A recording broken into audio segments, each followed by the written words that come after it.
老板不喜欢我，老板只喜欢他自己的人，老板跟我不同路，老板赏罚不公，同事太菜，同事太政治，同事太会拍马屁，同事搞小动作，搞小圈圈。讲到没有机会，哎呀，我怎么都没机会，机会都被别人抢去，我拿到的机会都不好，我一拿到机会都是问题一箩筐，我一拿到机会都是别人不要的烂的，我都被坏人欺负，坏人比我会卡位，哦，那这个是最流行的一句话，我比他们有才华，为什么我没有被重用哈？啊，我空有本事却于抱负却未得发挥哈，哇，等等，哇什么的，钱太少啊，股票太少，别人比我多，别人会拍马屁，时间不够，时间不对，条件不好，条件不合，哦，还有最有名的，我太年轻了，我太老了。经理太年轻了，经理太老了，他妈的，我何必吃这一套？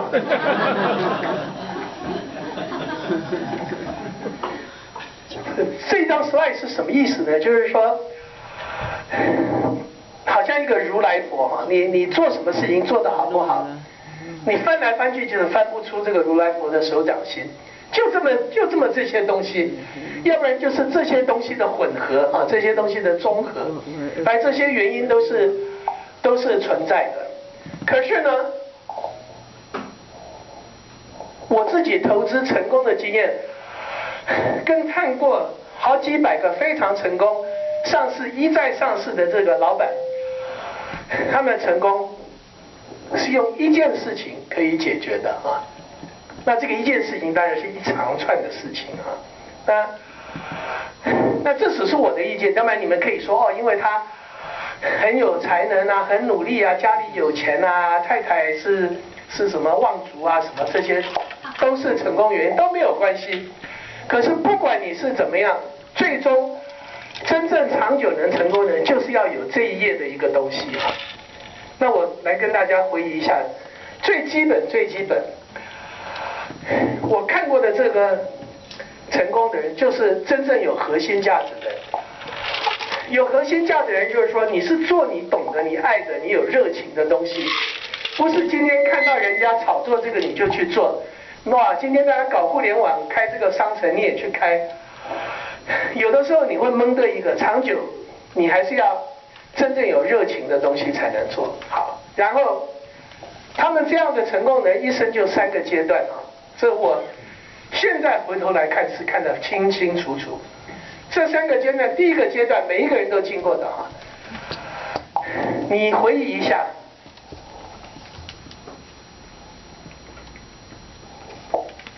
当你大学毕业，你去 interview 第一份工作的时候，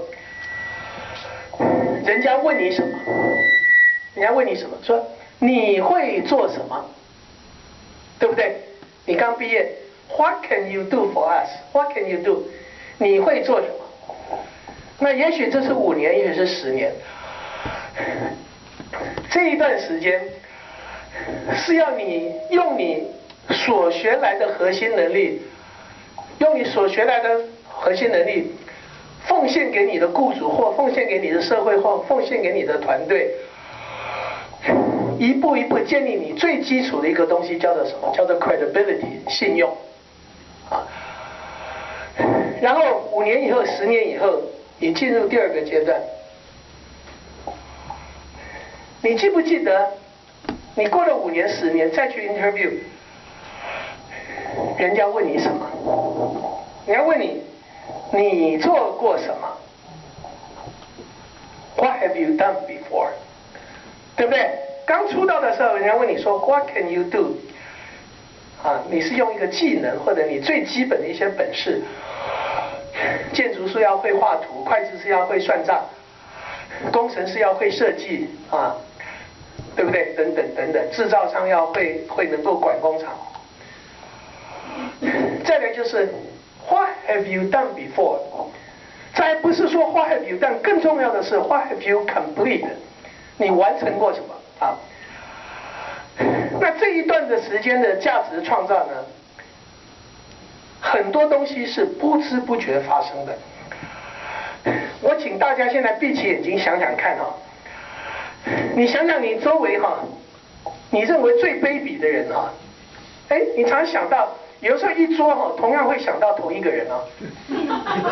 好，那个人不一定知道哦，他可能以为他在社会上做得很好啊，可是他的 reputation 就是在这样日积月累。你闭起眼睛来，要是我有一些朋友，我知道是我把100万交给他，没有借据，10年以后回来，他会100万加上利息还给我，这样人不多有。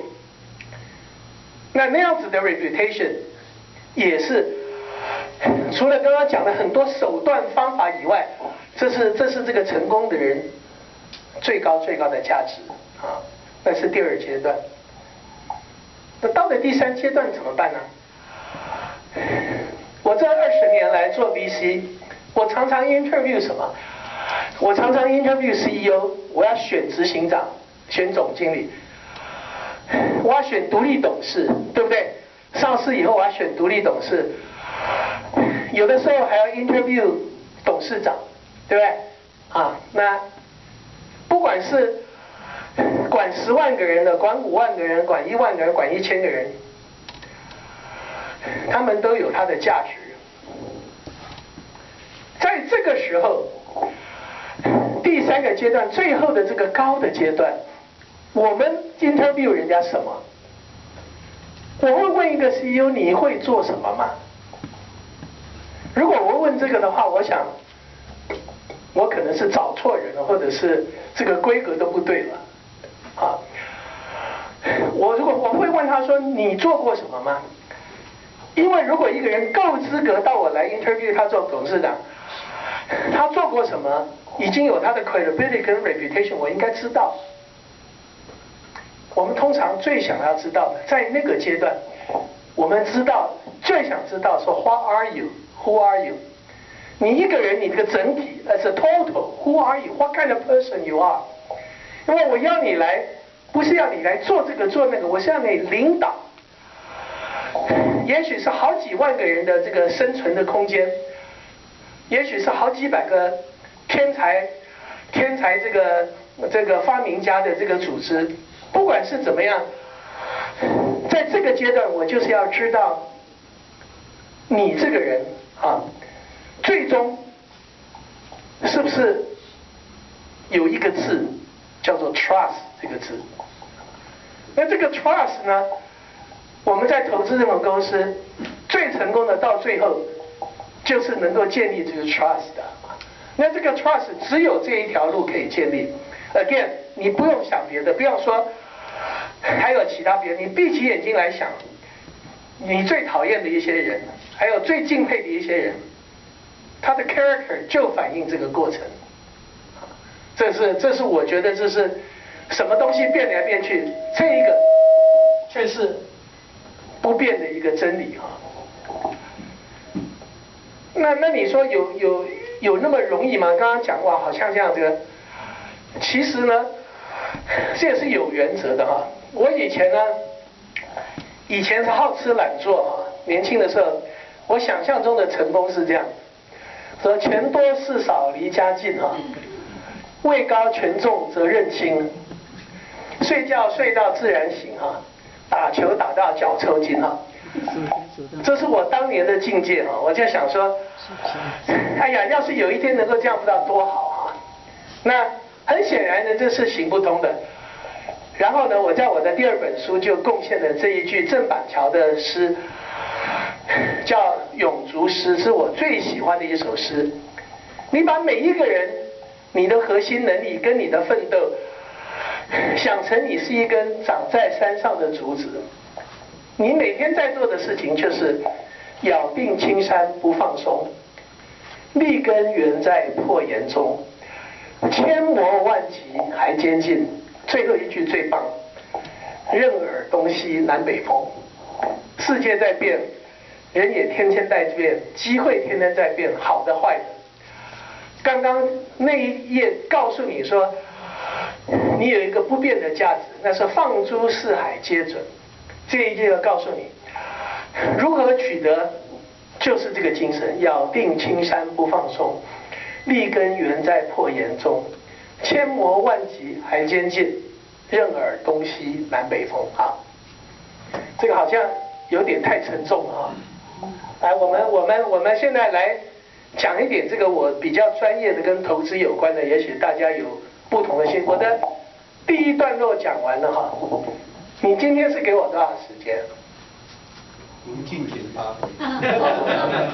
这个一定要有这个，要有上厕所的时间。您太太在下一场准备上场。他没有吧？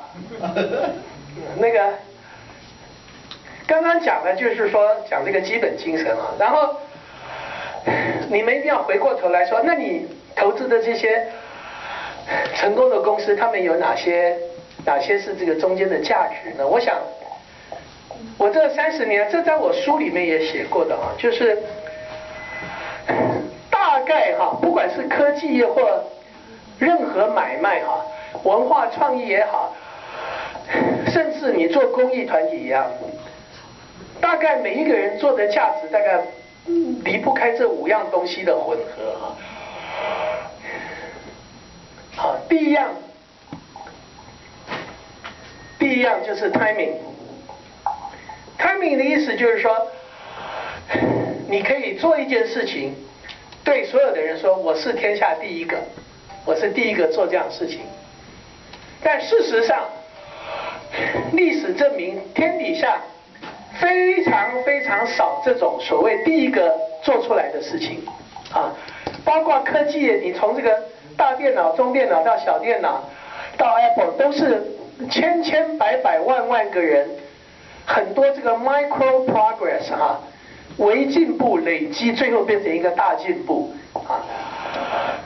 那所以，除了诺贝尔奖是真正得主是有首创以外，很多东西你太早出来，我们 Silicon Valley 就有很多这样的人啊。你在恰当的时候搭到冲到浪，你是勇士。你比这些人刚刚好的人更聪明，你就比他早。你就变成什么黄花岗烈士啊，死光光啊！所以这个 timing 是很有意思的。timing 就是我们在做的事情呢，还是中国人很聪明，几千年前就知道这个天时地利人和，天时放第一个哈。你做的事情不要是最伟大的，就像 Apple 做的事情，就是在对的这个 inflection point 转折点哈。你想的是我们常常讲这个叫曲棍球杆嘛，曲棍球杆有一大片是这样子，低斜度成长，那在某一个时刻，高斜度成长啊，那这个高斜度成长就是我们讲的，就像90年代底的这个 Internet 啊，那这几年又有很多新的东西，前几年的这个太阳能，现在太阳能一个死一个哈，那这个很多这种东西。你就是在这个错的地方进场啊，所以这 timing 多多少少都有一点 timing 的因素。第二个 intelligent， 对不对？以前叫手机嘛，现在做同样的事情叫什么？智慧手机嘛，啊，那将来叫更聪明嘛，你就不断在进步嘛，是不是？啊 ，intelligent， 你说以前这么大一个电脑只做这一点事情。现在这么小一个电脑做这么多事情，是不是？这都是很有趣的嘛啊！在这个，然后这个 intelligence 常常是跟另外这个事情在一起的，叫 integration。整个Silicon Valley过去30年都在干这个事儿了。什么叫短小轻薄？对不对？短小轻薄就是把大的东西变短、变小、变轻、变薄嘛，就整合嘛，是吧？以前的电脑一个房间，现在电脑一个小晶片。搞不好放在你的手表里面，是不是啊 ？Intelligent integration 啊，这个就是这很有意思。我不晓得你们知不知道一个啊？给大家就是稍微岔开题外话啊。你知道一个 iPad 啊？一个 iPad 现在是大概100-200块